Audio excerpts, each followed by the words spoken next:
બાપાઓ એમ કહેતા 10 જોડી ચામડાની ઘસી નાખો ને હિમાલયમાં ને જુનાગઢમાં ફરો ને તો જે મહાપુરુષો આપને પ્રાપ્ત ના થાય ને બાપાઓ આપણા ઘરે રાબ રોટલા ઠેકાણે જડ્યા હતા સાહેબ. છે આ દુનિયામાં સમર્થ પુરુષો બીજા બધા છે, પણ એમની મુલાકાત કે એમનો સંપર્ક સંગ કરવો હોય, એમની પાસે બેસવું હોય તો કેટલી કષ્ટ વેઠીને જવું પડતું હોય છે. એવા અદ્ભુત મહાપુરુષો બેઠા છે. આપને તો આપણા પરિવારની ખાલી ખબર છે, પણ એવી ભૂમિકાવાળા બાપાઓ તો આપણે જઈ હાકલ કરીને આપણા ઘરે આવે સાહેબ. જેમ કહીએ એમ કરે પાછા, અને કોઈ અપેક્ષા નહીં. બીજી એમને કોઈ અપેક્ષા નહીં, ખાલી બેસો જરાક વાર, 2 ભજન ગાઈએ ને એની ફોડ કરીએ. આના સિવાય એને બીજી કોઈ અપેક્ષા હતી? 2 શબ્દો લો ને બેટા, બેસો ને 2 વાતો સાંભળો ને મજા આવશે એમાં. હવે એક વસ્તુ કર, પછી આપને અફસોસ થશે કે એ બાપાઓ ગયા પછી આજે અફસોસ આજે. અત્યારે વર્તમાનમાં એવા જે આપણા સાધુ સંતો છે, પાઘડીઓ વાળા, આપણા મોટા ગાદીપતિ કે બીજા બધા, તો ગામમાં આવે ને ગમે એ સાધુ, તો એક પગલાં કરાવવા વાળી પરંપરામાંથી બહાર નીકળીએ અને એક અડધો કલાક એક જગ્યાએ ભલે વારાફરતી કરો. જે ગામની અંદર આવે તો આગળ, આ વખતે વિનુભાઈ ઘરે ગયા હતા દેસલ પર, તો દેસલ પર બીજી વાર જાય તે હવે કલ્પેશભાઈ ઘરે, હાલો આપણે બધા ત્યાં ભેગા થઈએ ને એને વધારે તકલીફ નથી આપી, પણ એનો સમયનો આપણે કેમ સદુપયોગ કરીએ, જેને અવકાશ હોય બધા ત્યાં ભેગા થઈએ. આ ઘરમાં કેટલા દિવસ પગલાં કરાવશો? જે સ્થૂળ છે નથી સાથે આવવાનું, એના કરતાં અડધો પોણો કલાક જેવી અવકાશ હોય ત્યાં એક ઘરે બેસીને પગલાં, હૃદય કમળની અંદર, અંતઃકરણની અંદર જો પગલાં પડી જાય, એના વચનરૂપી પગલાં જો અંદરની થઈ જાય તો એમના માટે સારું છે. નકા પ્રકૃતિનો બનેલો દેહ તો બધો સ્વાસ્થ્ય તો એને તકલીફ કરાવે છે બિચારા. અને એક પ્રસાદ આવે નામ એટલે 15 ઘરે આપ પગલાં કરાવો ને 15 ઘરે એક કાજુ ને એક બદામ ખાવ તો 15 કાજુ ને 15 બદામ થાય ને વળી બપોરનું ભોજન તો જુદું ને સવારે શિરામણ દીધું હોય એ જુદું, અને એ બધું જુદા જુદા ઘરે હોય. અને તોય બિચારા આપણા માટે નાય ન પાડે, પણ આપણે એને ભગવાનની ચીચુડા લાંબા રહેશે ને તો લાંબો સમય રસ ખાવા જડશે આપણે. બસ આપણે ઈ સ્વાર્થ જોવાનું છે, તોડી નથી નાખવા ચીચુડા. હોય ભૂતકાળમાં જે થયું હોય તે સમજી જજો. લાગણીને પકડો, આપણે શું કામ કરવું છે એના પાસેથી બસ ઈ લો, અને બધાને લાભ મળે એવી એક સિસ્ટમ ગોઠવવાની. આપણા ગામમાં આવ્યા છે તો નાનામાં નાના માણસના ઘરે કોઈ દી ન જઈ શકતા હોય, હાલો આપણે બધા એના ઘરે જઈએ. ધર્મ એ શીખવાડે છે સાહેબ.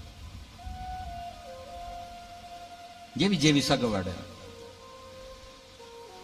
સાહેબ. આ શિબિર છે એટલે હું અહીંયાથી કહી શકીશ, વ્યાસપીઠ ઉપરથી અમુક મર્યાદા હોય છે,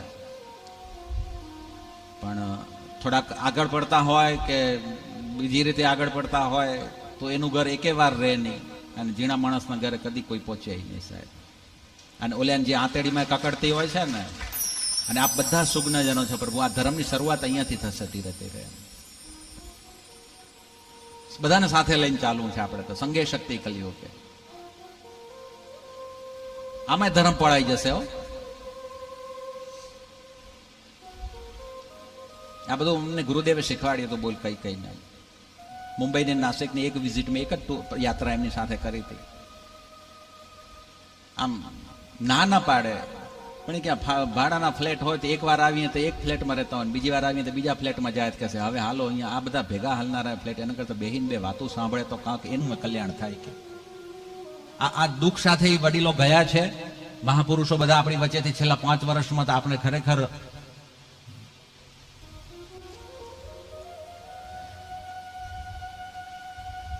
પ્રભુ એ 4 વર્ષની અંદર આ બધી જ હેલોજન ખરેખર એક પછી એક જેમ એવા જનરેટર હતા ને જેનો પાવર એવો નીકળતો હતો, એવો પાવર નીકળતો હતો સાહેબ. કદાચ તમને બધાને અતિશયોક્તિ લાગશે,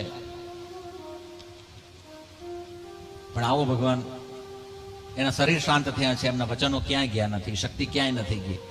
એમાંથી એના જીવનમાંથી એના આદર્શો સિદ્ધાંતો ગ્રહણ કરીને આવો ને ભગવાન. આપણે બધા આજે અહીંયા આવ્યા છીએ, એટલા બધા ભેગા થઈને એક એવું આદર્શ ગોકુળિયો ગામ બને, એક ગોકુળિયો સમાજ બને એવું ઊભું કરીએ સાહેબ. બધાના જીવન આનંદ વાળા થાય એવું જીવન જીવવું છે.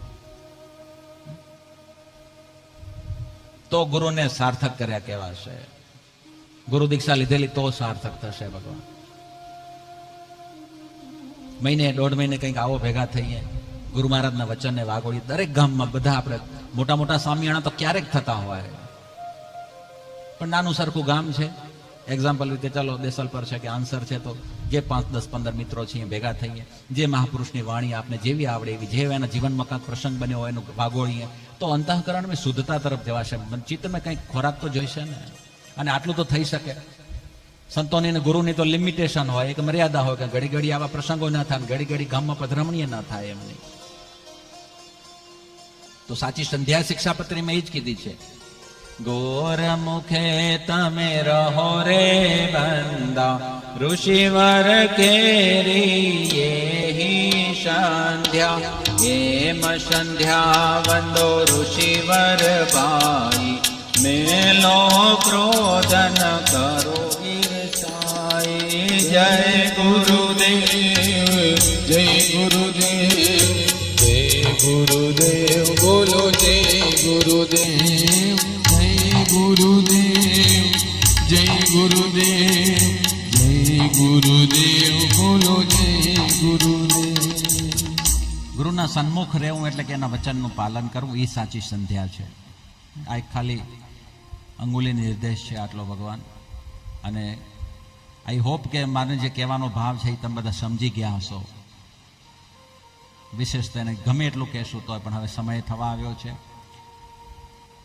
ખૂબ સુંદર આયોજન આ યુવા સંઘે કર્યું, અને ટૂંક સમયમાં 2 કાર્યક્રમ થતા હતા. મારી થોડીક અગવડતા હતી. મેં ખૂબ